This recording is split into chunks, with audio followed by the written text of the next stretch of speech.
ನರೇಂದ್ರ ಮೋದಿಯ ಶುಭಾಶಂಸನೆ ಮಾತನ್ನು ತಮಗೆಲ್ಲ ಕಿವಿಗೆ ಕೇಳಿಸಿ. ಅದು ಮುಂದೆ ಸುಗುಣದಲ್ಲಿ ಬರಬಹುದು, ಎಡಿಟರ್ ಇಲ್ಲೇ ಇದ್ದಾರೆ, ಹಾಕ್ಲಿಕ್ಕಿರ್ತಾರೆ. ನರೇಂದ್ರ ಮೋದಿ ಜಯತಾತ್ ಜಗತ್ಯಾಂ, ಜಗತಿ ಅಂದರೆ ನೆಲ.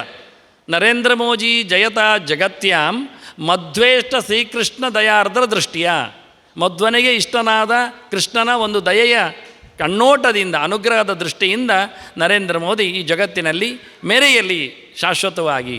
ಪ್ರಾಪ್ನೋತು ಕೀರ್ತಿಂ, ಮುಂದಿನ ಗೆರೆ, ಕೀರ್ತಿಯನ್ನು ಪಡೆಯಲಿ. ವಿತನೋತು ರಕ್ಷಾಂ, ಅವನು ರಕ್ಷೆಯನ್ನು ಮಾಡಲಿ, ಕೀರ್ತಿಯನ್ನು ಪಡೆಯಲಿ. ಯಾವುದರದ್ದು? ಧರ್ಮಸ್ಯ ದೇಶಸ್ಯ ಚ ಹೈಂದವಸ್ಯ, ಧರ್ಮದ ರಕ್ಷೆ ಮಾಡಲಿ, ದೇಶದ ರಕ್ಷೆ ಮಾಡಲಿ, ಪ್ರತಿಯೊಬ್ಬ ಹಿಂದುವಿನ ರಕ್ಷೆಯನ್ನು ಮಾಡಬೇಕು ಅವನು.